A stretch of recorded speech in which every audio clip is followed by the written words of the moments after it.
Radhe Radhe everyone, आप देख रहे हैं सीरियल्स या पाँच, जहाँ पे देते हैं हम आपको आप ही के फेवरेट शो से जुड़े इंटरेस्टिंग अपडेट। दोस्तों, एपिसोड की शुरुआत में श्रीनिवास शंखनाद बजाकर के प्रतियोगिता में एंट्री लेते हैं और फिर उनके कहने पर प्रतियोगिता का आगाज़ होता है।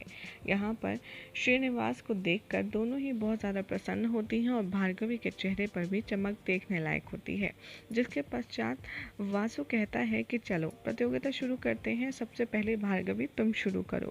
भार्गवी कहती है कि नहीं, मैं श्रीनिवास का इंतज़ार करूंगी, क्योंकि सिर्फ एक वही है जो मेरी शुरू से सहायता कर रहा था और उसी ने मेरी हर एक मनोइच्छा बढ़ाई और मुझे प्रेरित किया इस प्रतियोगिता में पार्टिसिपेट करने के लिए।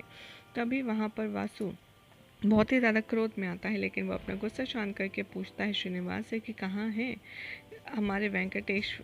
तभी श्रीनिवास कहते हैं कि दरअसल गोविंदराज की जो तबीयत थी वो ख़राब थी, इसीलिए उनके पास वो रुक गए हैं, क्योंकि हम में से किसी एक को तो रुकना ही था ना वहाँ पर। और ये सुनकर के भार्गवी समझने का प्रयास करती हैं और वो अपनी नृत्य प्रतियोगिता देना शुरू करती हैं, जिसे देखकर सभी मंत्रमुग्ध हो जाते हैं। उसके बाद बारी आती है यहाँ पर पद्मावती की, तो वो सबसे पहले अपने वस्त्र दिखाती है श्रीनिवास को और ये देखकर के वासु के होश हो जाते हैं कि उसने उसके दिए हुए वस्त्र नहीं पहने हैं। ये देखकर वो बाला के पास जाता है और क्रोधित होता है। तभी बाला कहता है कि मुझे इस विषय में कुछ ज्ञात नहीं है, मैंने तो वो तुम्हारे बनाए हुए वस्त्र दे दिए थे।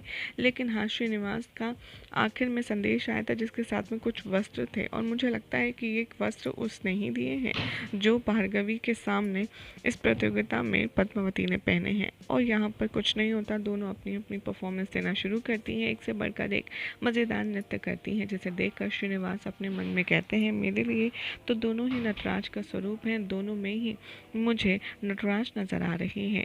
कुछ समय पश्चात प्रतियोगिता खत्म होती है और यहाँ पर श्रीनिवास से पूछा जाता है कि बताइए कौन है यहाँ का विजेता। तभी श्रीनिवास कहते हैं कि मुझे तो ऐसा प्रतीत होता है कि जैसे इन दोनों में साक्षात नटराज का वास है, इसीलिए मेरे लिए दोनों ही विजेता हैं और दोनों ही एक लेवल की टैलेंटेड हैं। ये सुनकर के सभी लोग सज्ज हो जाते हैं और फिर प्रतियोगिता स्थगित हो जाती है, मतलब फिनिश हो जाती है। सब अपने अपने काम पर लौट जाते हैं। जिसके बाद पद्मावती भार्गवी को कहती है कि भले ही तुम जीत गई हो, इसका मतलब ये नहीं है कि हम दोनों समान हैं, हम दोनों सेम हैं। दरअसल तुम कुछ भी जीत लो, लेकिन तुम एक चीज़ कभी भी नहीं जीत पाओगी, वो है श्रीनिवास। और ये कहकर के वो श्रीनिवास को वहाँ से ले जाती है और भार्गवी पद्मावती की बात सोचकर रोती रहती है। यहाँ पर वासु से दूर से देखता है और देखकर खुश होता है और ये कहता है कि मैं ये सुनिश्चित करूँगा तुम्हारे ये आंसू कभी भी नहीं सूखेंगे। भार्गवी, जो तुमने मेरे साथ किया है वो तुम्हें यहाँ पर काटना ही होगा। तभी वो जाता है भार्गवी के पास और उसका हाथ पकड़ कर कहता है कि तुम ऐसे इंसान के लिए क्यों आंसू बहा रही हो जिसके लिए तुम्हारी कोई वैल्यू ही नहीं है। और ये सुनकर के पद्मावती और श्रीनिवास के विषय में भार्गवी सोचने लगती हैं। कुछ समय पश्चात यहाँ पर वासु बात करते करते अपने दिल की बात कहता है और कहता है कि मैं तुम्हें बहुत पसंद करता हूँ, तुमसे प्रेम करता हूँ, मैं तुमसे विवाह करना चाहता हूँ, तुम मेरी बात को ज़रा गौर दो। और भार्गवी को देख कर के ऐसा लगता है कि मानो वो इस बार तो वासु से विवाह करने के लिए हाँ कह ही देंगी। यही हो जाएगा आज रात के एपिसोड का, जिसके बाद कल क्या होगा आपको बताएंगे नेक्स्ट रिपोर्ट में।